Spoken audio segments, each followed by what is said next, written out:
Hello, ladies and gentlemen. Welcome to Chapter 9. We are going to be talking about stoichiometry. Today we are going to begin, however, with the mole, Part 1. And you might be wondering what in the world we're talking about when we talk about the mole. Okay, first, are we talking about the mole that you would find on skin? No. Are you instead talking about the adorable, to some, little animal that you find burrowing through your yard? No. We are talking instead about a term related to chemistry where a mole is 6.022 times 10 to the 23rd of something.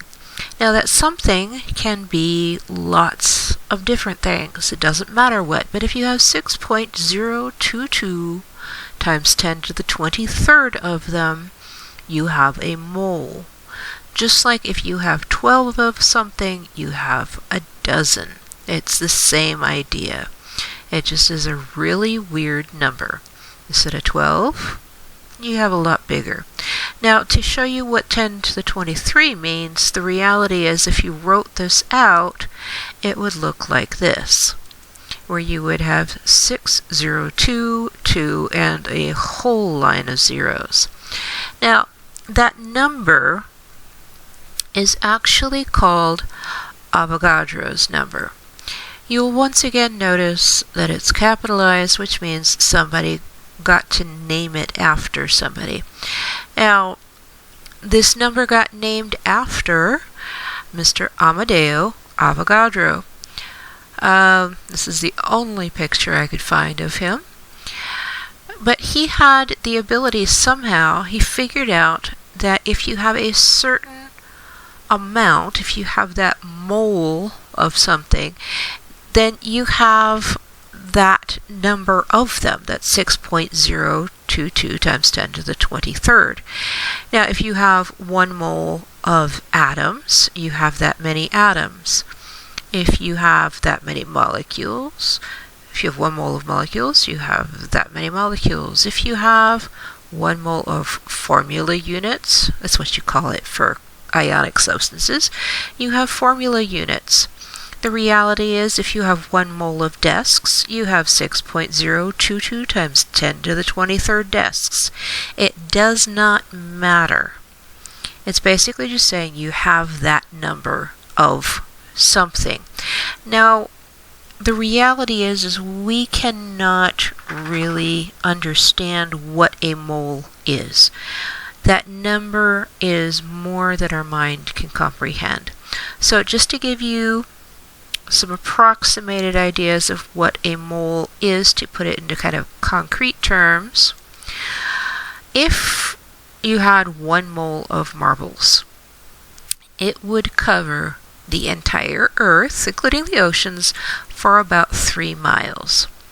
Just so you realize, that is much higher than airplanes fly, the commercial planes. If you stacked $100 bills, if you had a mole of them, now there's 1 mole of these papers, it would go from the sun to Pluto back and forth 7.5 million times. And if you had 1 mole of them, and you just made 1 stack, it would take 9,500 light years to travel from the bottom of the stack to the top. So that's traveling at the speed of light for 9,500 years. How big is that? It's big. In fact, it's huge.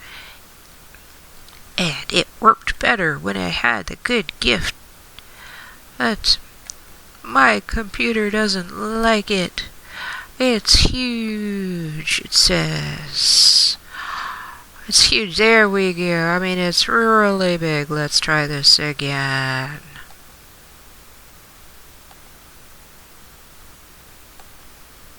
Okay, it is huge, really big, as Bill Nye, the engineer, likes to tell us.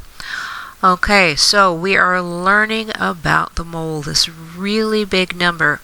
Now, generally, we are only going to be talking about moles when we're talking about atoms because it's just such a big number.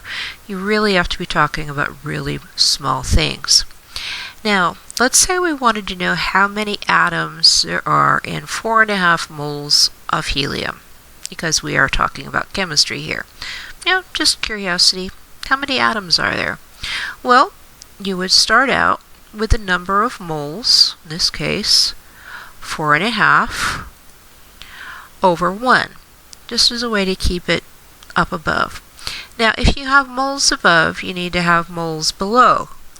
So, you would have Avogadro's number, which is a certain number, is 1 mole.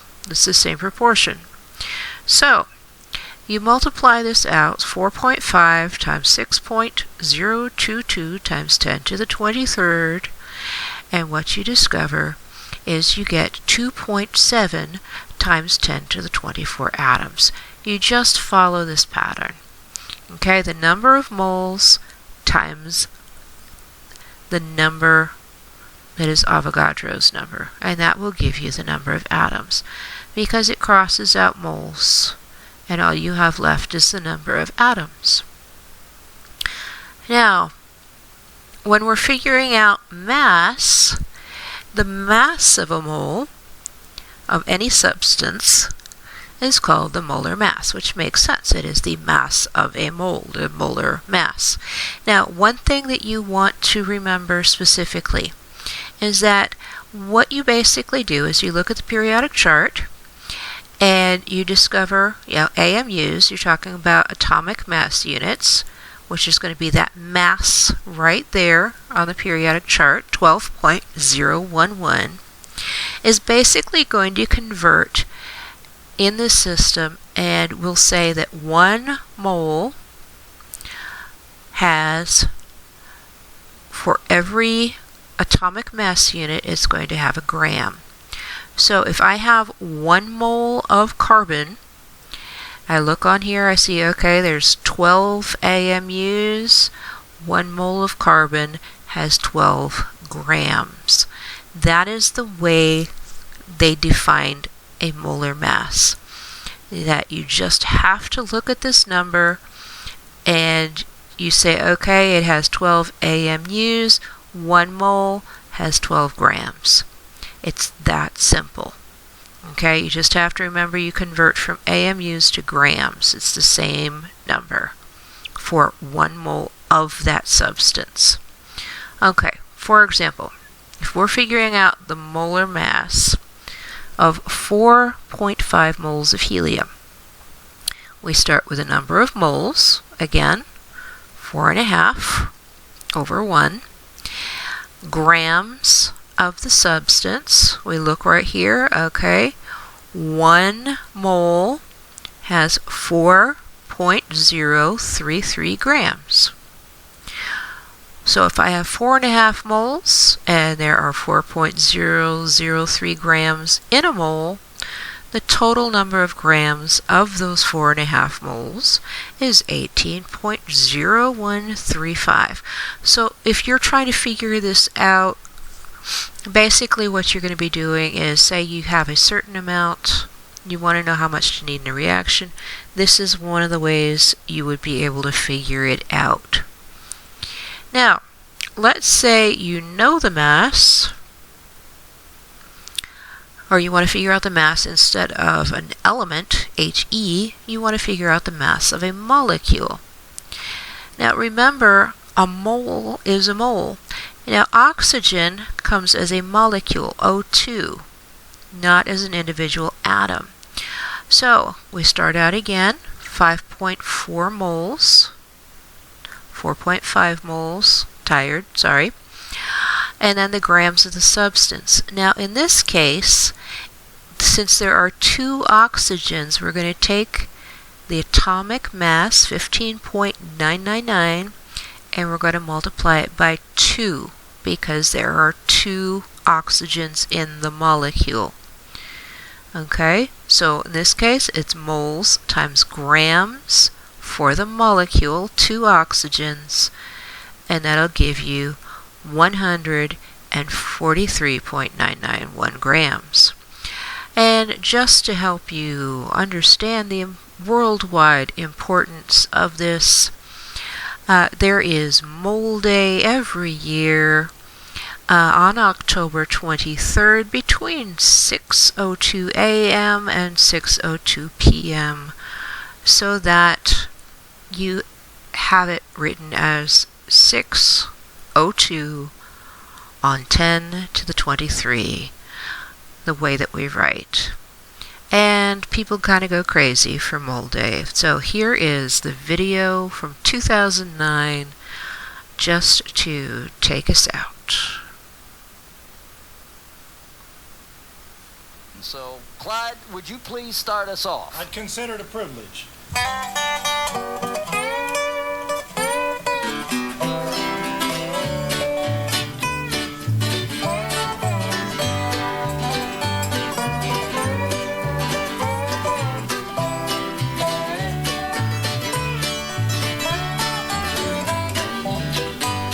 Out from the wide Pacific to the broad Atlantic shore, everybody knows it's Mole Day. Let me tell you what it's for. We recognize that atoms are small and plentiful, but we've got a way to count them, and that is mighty cool. We're counting all the atoms and we're calculating moles. With a periodic table, we're really on a roll. We're celebrating Mole Day. I guess by now you've heard that the number 6.02 times 10 to the 23rd.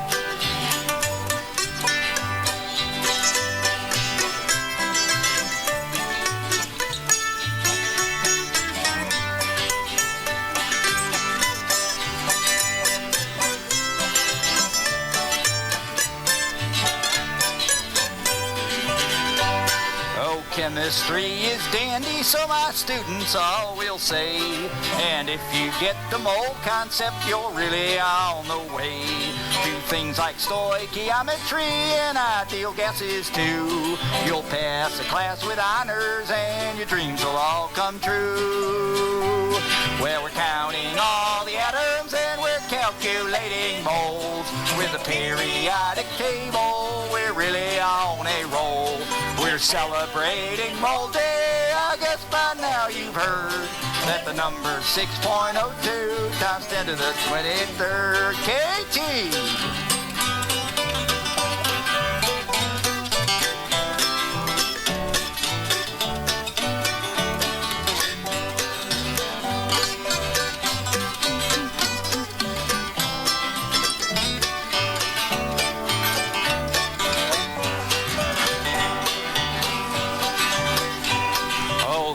Avogadro, may his name forever stand. He'll always be remembered by the chemists across the land. His earthly days are over, but that number's got his name. They'll carry him home to victory in the Chemist Hall of Fame. Well, we're counting all the atoms and we're calculating moles.